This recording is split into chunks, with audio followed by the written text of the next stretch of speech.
holy name, even more powerful than God himself, why did a battle occur between Lord Ram and Hanumanji? Narad Muni is a great orchestrator of divine plays. Every divine play he initiates serves to glorify the Lord's name, his greatness, virtues, and the power of surrender. He is himself a direct manifestation of the Lord. Once upon a time, there was a mighty king named Sukant. At that time, Lord Sri Ram was seated as the emperor of the world. In one of his royal assemblies, divine sages were present. Outside the assembly, Narad Ji encountered King Sukant. Narad Ji asked him, "Are you going inside to meet the Lord?" Sukant replied, "Yes." Narad Ji said, "Many Brahmarishis are sitting inside. Will you bow to all of them?" Sukant replied, "Yes, it is customary to bow to saints." Narad Ji asked, "Will you bow to Vishwamitra Ji as well?" Sukant said, "Of course, he is a Brahmarishi." Narad Ji said, "Brahmarishi? But he was born in a Kshatriya lineage, in the Kaushik dynasty." Sukant replied, "Yes, but he attained the status of a Brahmarishi through intense penance." Narad Ji said, "But originally, he is still a Kshatriya, isn't he?" Sukant asked, "What are you trying to say?" Narad Ji responded, "Just greet him casually, don't bow your head before him. You may bow fully before the other sages, but not him." The insult of Vishwamitra Ji by King Sukant. After that, King Sukant entered the Lord's court. He bowed to the Lord and placed his head at the feet of all the sages. But when he reached Vishwamitra Ji, he simply joined his hands in greeting without bowing his head. Vishwamitra Ji did not even notice at the time. The assembly concluded. Later, Narad Ji went and sat near Vishwamitra Ji. Narad Ji asked, "Did you notice something?" Vishwamitra Ji replied, "What?" Narad Ji said, "King Sukant." Vishwamitra Ji responded, "What about him? I didn't pay attention." Narad Ji said, "He bowed with his head to everyone, but to you, he only offered a casual greeting without bowing." Vishwamitra Ji replied, "Yes, he did that. But I didn't pay much attention. Is there some specific reason for it?" Narad Ji said, "Yes, he was saying that since you were originally born a Kshatriya and only later became a Brahmarishi through penance, he didn't feel it necessary to bow his head to you." Hearing this, Vishwamitra Ji became extremely angry. Narad Ji added, "He must be punished. How can someone behave like that with a Brahmarishi like you?" Thus, Narad Ji was the one who both subtly encouraged Sukant to insult Vishwamitra Ji and then reported it to Vishwamitra Ji as well. He had a deeper purpose behind this. Vishwamitra Ji's anger and Lord Ram's vow. In a fit of rage, Vishwamitra Ji stood up and declared, "Ram, I have been insulted in your court." Sri Ram responded, "Lord, what? You have been insulted?" Vishwamitra Ji said, "Before sunset today, head of Sukant must be at my feet." To this, Sri Ram solemnly declared, "Lord, I speak a vow before you, if I do not place his severed head at your feet before sunset, then I am not a Raghuvamshi. Please calm yourself." Narad Ji immediately went to the palace of King Sukant. He said to Sukant, "You are going to be dead by evening. Lord Sri Ram has vowed that he will sever your head and place it at Vishwamitra Ji's feet." Sukant panicked. He said, "My lord, you have trapped me.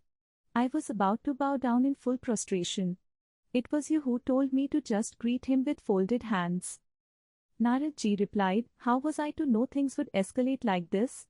Now it's a real mess." Sukant taking refuge in Hanumanji. Sukant Ji began to cry, "Oh Lord! How can I be saved now? Lord Ram has declared, I am not of the Raghu lineage. If I do not bring his head to your feet before sunset, the Lord never speaks a false word. I am surely doomed. Is there any way out, O Lord?" Narad Ji said, "There's only one way, Hanuman Ji. He alone can save you." Sukant replied, "But how can Hanuman Ji go against Ram Ji's command?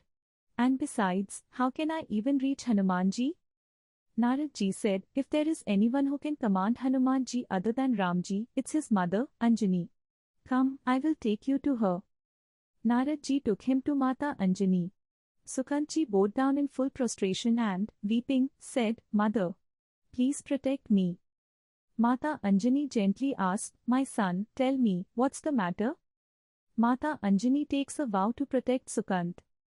Sukant said, "Mother, in all three worlds, only you can now protect me. A king wants to kill me. Mata Anjani replied, my son is the mighty Hanuman. If I command him, he will never disobey me. Go now, I take a vow to protect you. Narad Ji, watching silently, rejoiced inwardly, thinking, it's all working out. Now the glory of the Lord's name will be revealed.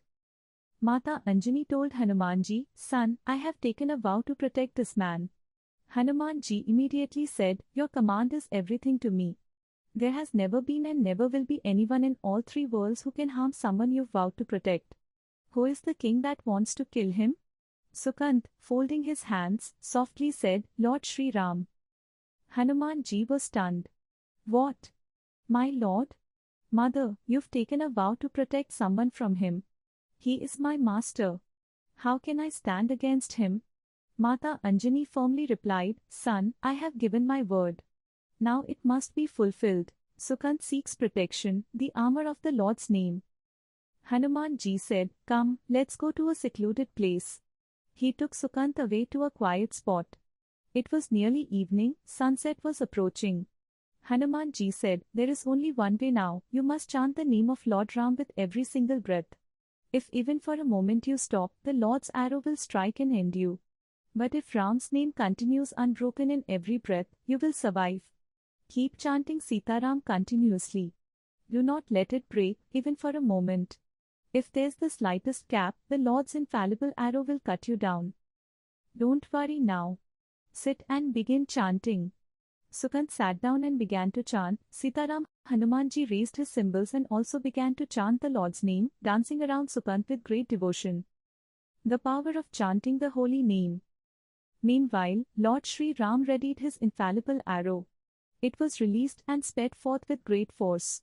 But as it reached the place where Hanumanji and Sukant were chanting the holy name, it halted.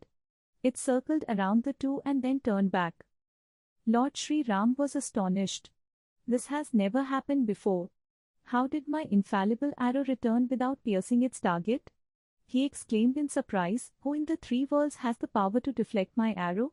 He then said to Lakshman, go at once to where Sukant is. Find out what has happened that my arrow failed to cut his throat. Lakshman arrived there and witnessed an incredible sight. Hanumanji's eyes were filled with tears, and he was lost in divine love, circling around and singing the Lord's holy name. Sukant, too, was absorbed in deep meditation. Lakshman's heart melted at the scene. He sat down and began clapping along, chanting the Lord's name. Meanwhile, Lord Shri Ram reflected, the arrow has returned. And now even Lakshman has not come back, nor is there any message from him. Something extraordinary must be happening there. Lord Shri Ram himself arrives to kill Sukant. Sage Vishwamitra said, you had taken a vow that before sunset you would return with his severed head. Lord Shri Ram humbly responded, Gurudev, please be patient. I will go myself. Upon hearing this, Vishwamitra replied, then I shall accompany you.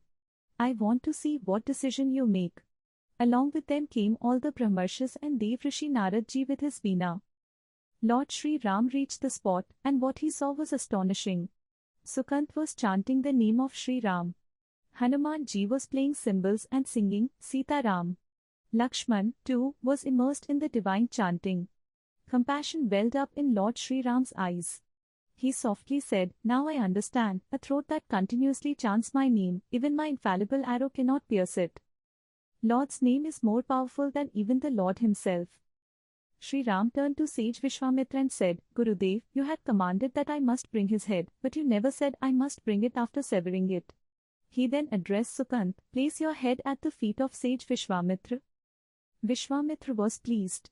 Narad Ji smiled and said, O Lord, neither Sukant was at fault, nor was Vishwamitra Ji. I did all this to reveal that your name is even more powerful than your infallible arrow. Where Ram's name echoes constantly, even the mighty Sudarshan Chakra becomes powerless. Start chanting the holy name today. The one who chants the holy name becomes filled with unfailing power. Begin chanting the holy name today. If, after a few days of chanting, hardships begin to appear in your life, do not give up. It might be the settling of your past karmic debts. This is a battle. Sometimes, an arrow from the enemy may wound the warrior, but a true hero does not turn his back and flee. No matter how many challenges come your way, do not stop chanting the holy name. These hardships will have no effect on you. With the remembrance of the Lord, all difficulties are dispelled.